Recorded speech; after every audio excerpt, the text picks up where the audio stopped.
요즘 주식 시장이 난리라고 합니다.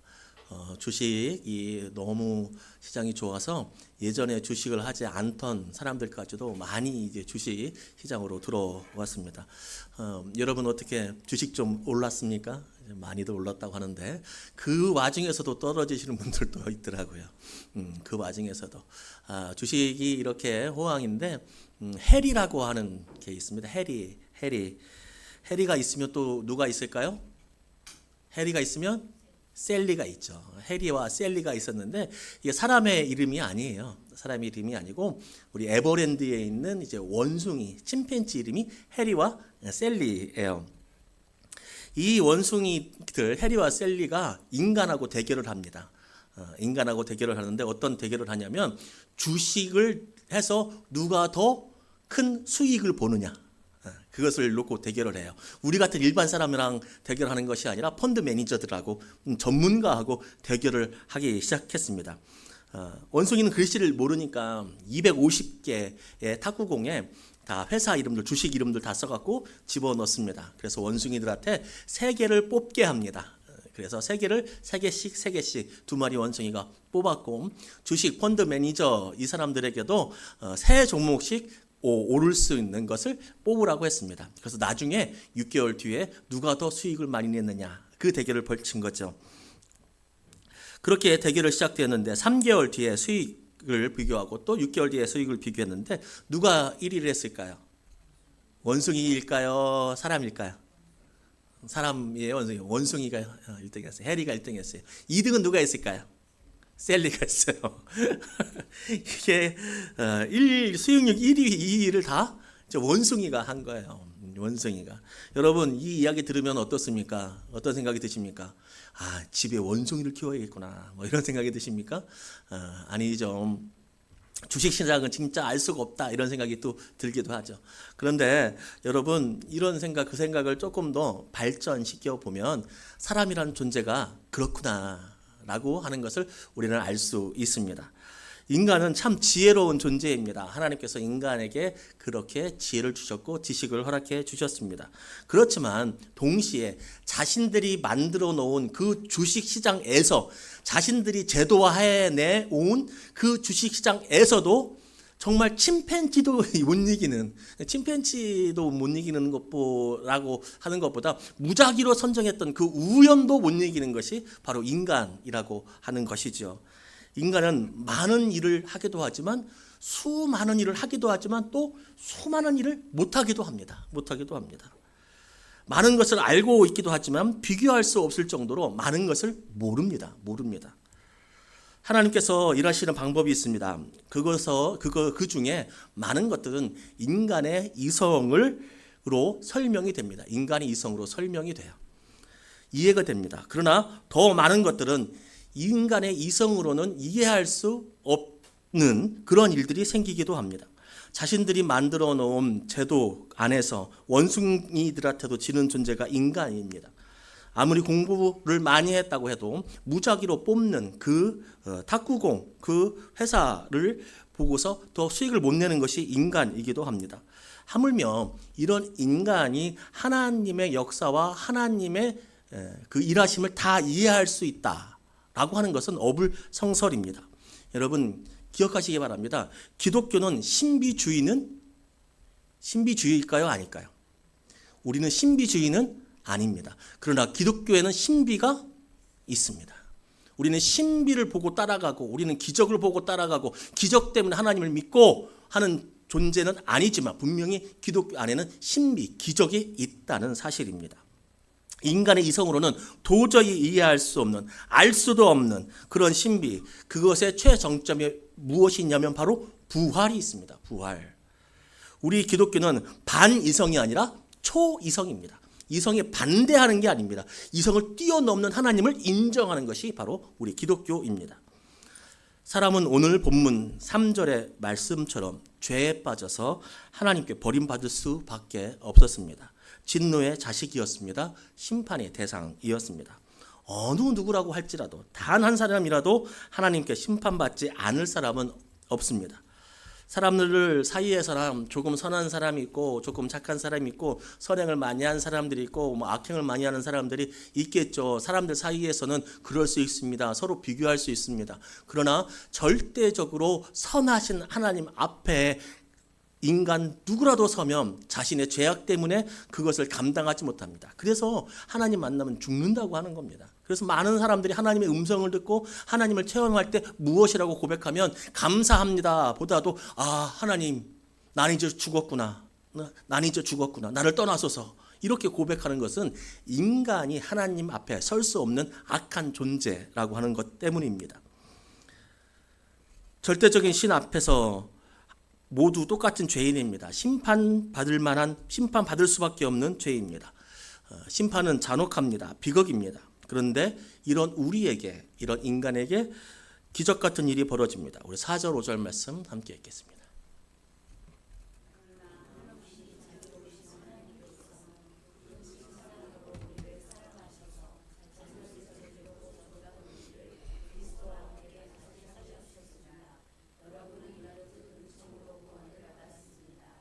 아멘.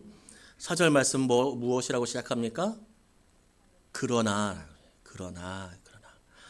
개역개정에는 생략된 이 단어가 바로 그러나입니다. 그러나 의미는 특별합니다. 모든 인간은 죄 때문에 이미 죽은 목숨이고 이미 심판을 받을 존재다라고 하는 것을 그 위에 다 설명해 놓고 4절 말씀 시작할 때 그러나 너희들은 죽을 수밖에 없고 너희는 심판당할 수밖에 없고 그 심판은 잔혹할 거야. 그런데 그러나 이렇게 시작합니다.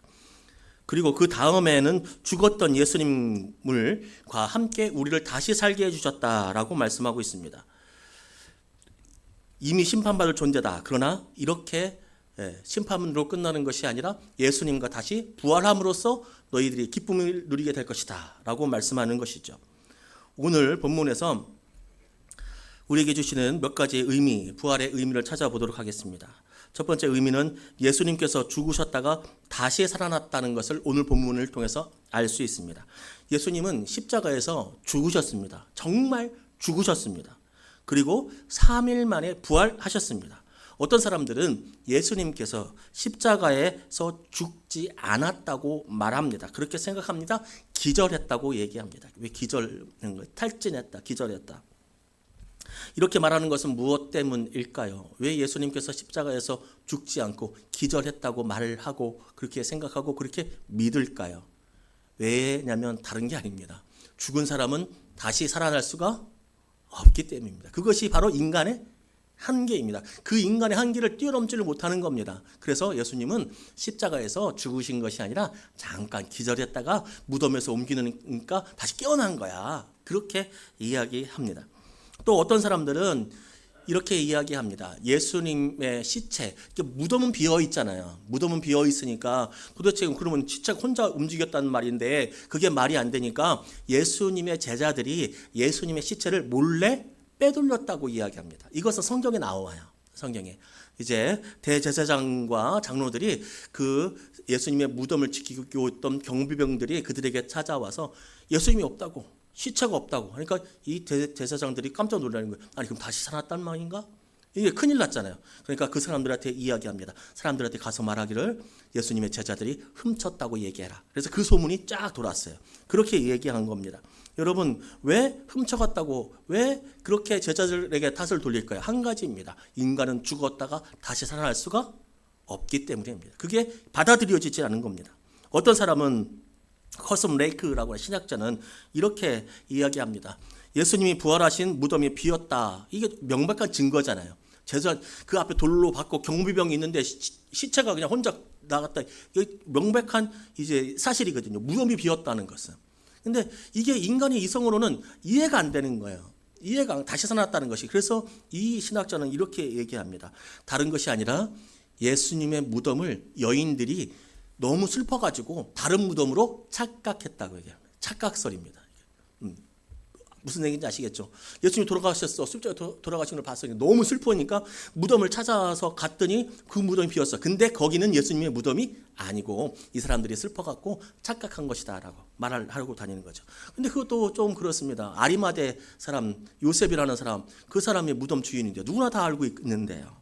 또 어떤 사람들은 제자들이 예수님의 부활하신 몸을 보았다고 이야기하고 다니니까 그게 말이 안 되니까 죽은 사람은 살아날 수가 없으니까 제자들에게 이렇게 얘기합니다. 당신들이 보았던 것은 환상을 본 것이다. 환상. 직접 만지고 500명이 넘는 사람들이 다 똑같은 환상에 걸릴 수가 없는데도 차라리 너희들이 500명이 넘는 너희들이 본 것은 환상이야 라고 하는 것은 죽은 사람이 다시 살아날 수가 없다라고 하는 자기의 인간적인 생각을 비워낼 수가 없기 때문에 이렇게 말을 한 겁니다. 또 어떤 사람은 이야기합니다. 부활은 신화라고. 후대에 예수를 믿는 사람들이 그렇게 만들어낸 이야기라고 이야기합니다.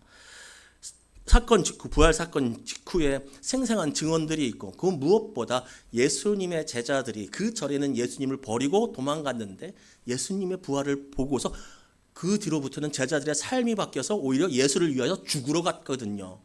여러분, 그 제자들이 이야기를 지어냈다면 자기의 거짓말 때문에 자기가 죽을 길을 걸어가겠습니까? 안 걸어가겠습니까? 안 걸어가죠. 내가 제자들이 만들어낸 이야기야. 예수님이 부활하셨어. 거짓말로 우리끼리 만들어 놓은 이야기라고 하자고요. 뭐 그렇다고 하죠. 집사님도 봤다고 하고 나도 봤다고 하고 도마 너는 손에 옆구리를 만졌다고 이렇게 얘기를 하자. 우리가 다 지어냈어. 자, 그러면 우리는 그 예수를 위해서 죽을까요? 안 죽을까요? 안 죽죠. 내가 만들어 놓은 거짓말 때문에 내 몫을 바친 사람이 없죠. 그런데도 그렇게 말합니다. 왜냐하면 죽은 사람이 다시 살아날 리가 없기 때문입니다. 수많은 사람들이 부활을 받아들이지 못합니다. 사람의 수준과 사람의 이성을 뛰어넘는 것이기 때문입니다. 그런데 사람의 수준이 별것이던가요? 인간의 생각, 인간의 이성이 그렇게 크고 높던가요? 자기들이 만들어낸 그 주식판에서도 원숭이도 이기지 못하는 것이 사람 아니던가요? 예수님은 죽으셨고 3일 만에 다시 부활했다고 말씀합니다. 인간의 이성을, 나의 생각과 경험을 믿지 마십시오. 절대화하지는 마십시오. 내가 틀릴 수 있습니다. 내 경험이 전부가 아닐 수 있습니다. 다른 사람의 말을 다 믿지는 마십시오. 어차피 인간이 원숭이도 못 이기는 주식시장의 존재라고 하는 것입니다. 다른 사람들의 일리 있는 말들이 있습니다. 그러나 그 말들이 다른 사람들의 말과 사람들의 말과 생각이 진리는 아닙니다. 2차 세계대전 당시에 미군의 특수부대가 있었습니다. 이름이 유령부대입니다. 유령부대. 50년 동안 이 부대의 활약상이 감춰져 있었습니다. 비밀이었습니다. 그리고 1966년 드디어 이 부대의 활약상이 공개되었습니다. 사진 보이시죠? 사진 잘 보이시죠? 네. 전차죠? 탱크. 네, 전차. 근데 사진에서 좀 이상한 게 없습니까? 사람들이 들고 있어요. 저 부대 이름이 뭐라고요? 유령부대. 저 부대가 왜 유령부대이냐? 전차를 들을 수 있을 만큼 사람들의 힘이 세기 때문이다 라고 하는 것은 아니죠. 그러면 사람은 전차를 들 수가 없어요. 근데 저렇게 전차를 들었다는 것은 무엇이 가짜라는 겁니까? 전차가 가짜라는 겁니다. 풍선이에요, 풍선. 저 풍선을 왜 만들었을까? 사람들이 이제 독일군하고 세계대전을 하는데 가짜로 전차를 쫙 빼곡히 밤에 갖다가 놓고서 쌓아 놓는 거예요. 비행기도 가짜 비행기를 딱 만들어 놓는 거예요. 저 잘 그려야 되잖아요. 본토에서 활동하고 있는 예술가들을 불러 모아서 거기에 색칠을 하고 쫙 모아두는 거예요. 그런데 저렇게만 눈에만 보이는 거면 실질적으로 이제 속지가 않을 수 있을 거예요. 그래서 어떻게 하냐면 음향 감독들을 모아가지고 전차 굴러가는 소리를 내고 비행기 날아다니는 소리를 냅니다. 그러니까 그것을 보는 독일군들이 어떻게 돼요? 사기가 죽고 저렇게 많으니까 이제는 끝났다. 실질적으로 많은 전공을 세운 것이 바로 이 유령 부대입니다. 여러분, 그럴듯해 보이고 오히려 죽었다가 살아났다라고 하는 예수님의 부활보다는 제자들이 거짓말 치고 제자들이 예수님의 시체를 빼돌렸다, 여인들이 착각을 해서 다른 무덤에 갔다라고 하는 것이 인간의 생각으로 봤을 때에는 그 말이 더 신뢰가 가고 이해가 갈 수는 있지만, 여러분, 그럴듯하게 보이지만, 그러나 우리는 그것을 신뢰하지 말고 전지전능하신 하나님의 말씀을 신뢰해야 하는 줄로 믿습니다. 성경은 분명히 말씀합니다. 예수님께서 부활하셨다라고. 부활하셨다. 다른 설명 없어요. 어떻게 부활하셨냐? 하는 성령님께서 예수님 안에 들어가셔서 끊어졌던 핏줄을 다 이으셨고 심장을 다시 만져주셨고 뭐 이렇게 설명하잖아요. 성경은 딱 선포하는 거예요. 예수님께서 부활하셨다. 제자들도 말하는 거예요. 내가 어떻게 사람이 부활할 줄은 나도 모르지. 그런데 어떻게 내가 내 눈으로 봤는데, 그래, 부활이 있구나. 죽는 것이 끝나는 것이 아니라, 내가 예수님 따라갔을 때는 내가 예수님과 함께 죽지 못했지만 예수님이 살아난 것 보니까 죽는 것으로 끝나는 게 아니구나라고 하는 것을 알아서, 그래서 예수님과 같이 십자가의 길을 걸어가게 되는 것입니다. 사람들의 말이 일리가 있다고, 죽은 사람이 어떻게 다시 살아날 수 있느냐고 그렇게 생각하고 일리 있어 보이지만, 여러분, 다 믿지는 마십시오. 거짓의 영, 악한 영의 조작을 믿지 마십시오. 사람의 이성을 다 믿지는 마십시오. 인간이 만든 제도 안에서도 원숭이도 못 이기는 것이 인간입니다. 하나님은 하나님이십니다. 그리고 인간은 인간일 뿐입니다. 고무풍선 전차에 속지 마시고 반석 같은 하나님의 말씀을 믿고 우리는 그 말씀 따라가야 합니다. 두 번째로 오늘 본문에서 알 수 있는 부활의 의미는 우리도 예수님과 함께 이미 부활했다는 사실입니다. 우리도. 물론 육체가 부활하는 최후의 부활은 남아 있기는 합니다. 그러나 그 예수님의 부활하심과 동시에 우리는 부활의 능력을 함께 힘입고 살아가는 존재가 되었다는 것입니다. 우리 6절 말씀 함께 읽겠습니다.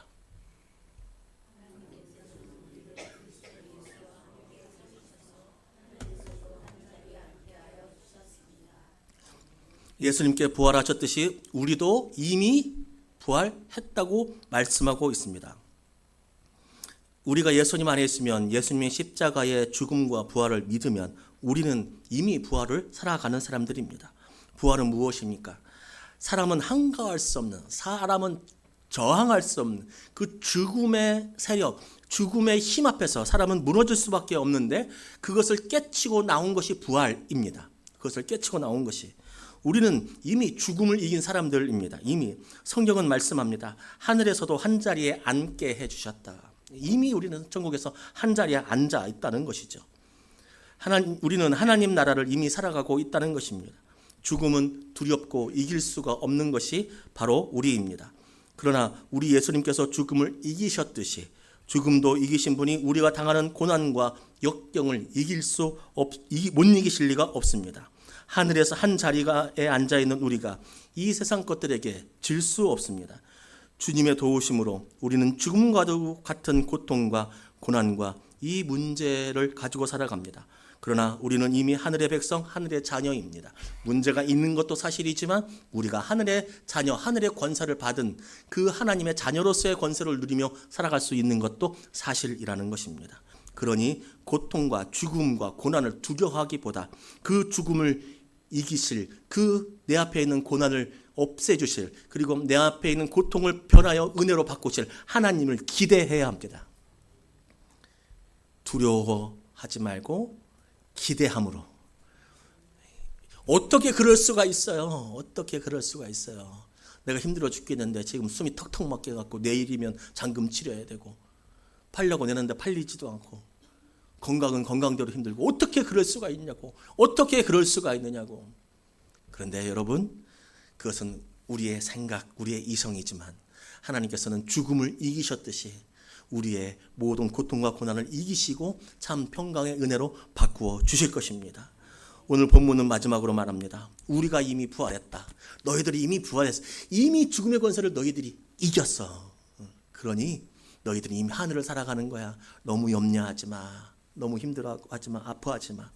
이길 수 있어. 죽음도 이겼는데 그까지 돈 하나님께서 채워주시고 하나님께서 이끌어 주실 거야. 그렇게 말씀하고 있죠. 그러면서 또 한 가지 말씀하고 있는 것인데 무엇이냐면 내가 하늘의 권세 하나님 나라의 부활된 생명으로 지금 살아가는 것은 전적인 하나님의 은혜라고.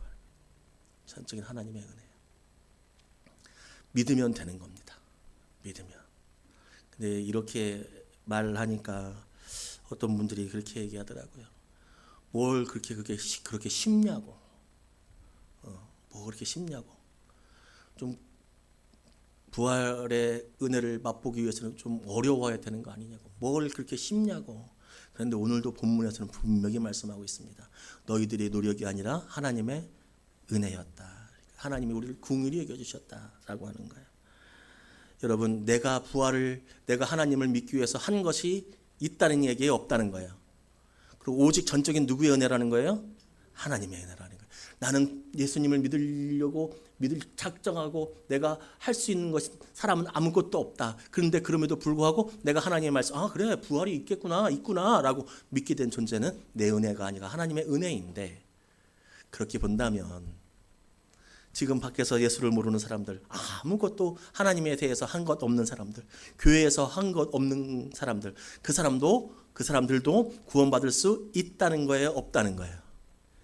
예비된 영혼들이 있다는 거예요. 지금 그 사람들 보면 아무것도 없어요. 아무것도 없어. 그러나 하나님께서는 반드시 예비된 영혼들이 있음을 기억하고 우리를 통하여서 그들이 다시 하나님의 자녀가 되는 통로가 되기를, 그리고 그러한 교회가 되기를 하나님께서는 간절히 바라고 계신다는 사실입니다. 지금은 안 믿는 사람들 중에서도 믿을 사람이 있다는 겁니다. 지금은 안 믿고 아무것도 안 하지만 하나님의 은혜를 받을 예비된 사람들이 있으니 여러분, 우리는 전도하는 일에도 힘을 써야겠습니다. 따라하겠습니다. 우리 예수님 부활하셨습니다. 나도 이미 부활했습니다. 아직 부활할 영혼이 남아 있습니다. 이 문구대로 한 주일 또 부활의 능력을 힘입고 살아가는 우리 모두가 되기를 주님의 이름으로 축복합니다.